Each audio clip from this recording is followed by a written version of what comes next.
سيشهد العالم ما فقط بين كتقول في هذا الفيديو. هذا الفيديو 2026 خطير بزاف، فيه 2025 شي كلام حصول اللي عملية ما أمنية قدرش ضخمة العقل ديالي تشبه إلى حد يستوعبهم. بعيد هاد عملية السيدة هادي تفجير للأسف ما عرفتش أجهزة منين جاية. البيجر. تبعوا هلا الفيديو وين باش وكيف ما تشوفوا. هذا بعرف، توقع خطير. بس ما بعرف وين. وربما أخطر وأكبر من عملية البيجر، كما سيجعل الناس في حالة من الذهول، وذلك خلال أحد الحروب القادمة. هلا وين؟ بأي بلد؟ وين؟ دولة عربية ما بعرف. ما بتعرفي. الخوف، كل الخوف عندي من شهر 2. شهر 2 سجلها عندك. شهر 2 شهر 2 2027 أو 2026، بس شهر 2. وذلك بسبب موجة الكساد القادمة على العالم، وبداية موجات المجاعة والكوارث المخيفة، واندلاع الحروب المتنقلة بين بعض الدول وخاصة بإفريقيا. والخوف، كل الخوف سيكون على أثيوبيا من حصول هذه الكارثة.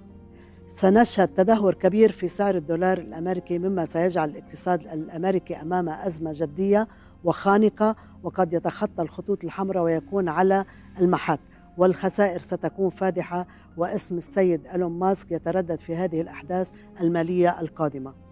سنسمع عن حصول هجمات إرهابية على أراضي أمريكا خلال 25-26، وهذه الهجمات ستطال بعض دول أوروبا ومنها بريطانيا، كما ستضرب هذه الهجمات بعض الدول العربية وتؤدي إلى انتشار حالات غير مسبوقة من الرعب والهلع بين الناس، والجهة ستكون واحدة، وهي من يخطط وينفذ. موجة شديدة من الحرائق تجتاح ترجع مرة جديدة أوروبا وأمريكا من جديد وبعض الدول العربية، ومنشوف حرائق ومدن بتختفي بهذه الحرائق، وسيكون من الصعب جدا السيطرة على هذه الحرائق عليه، التي أراها قد تؤدي إلى اشتعال مدن بأكملها، وتكون أقوى من حرائق لاس فيغاس. وبعض دول العالم تستغيث من هذه الكارثة بفعل فاعل، في منهم حيشوفوا هالمجموعة فعل فاعل كلها كوارث، وحيعرفوا مين الفعل فاعل. رح يعرفوا. صحيح. سيكون العالم أمام التهديد الوبائي من جديد بسبب الخفافيش التي أراها ستحمل فيروس قاتل من جديد يهدد سكان العالم. أصعب من كوفيد؟ صحيح. وستكون منظمة الصحة العالمية في حالة إرباك. الخفافيش أنا قايلتها بتاريخ يشهد، وحأرجع أقولها مرة تانية.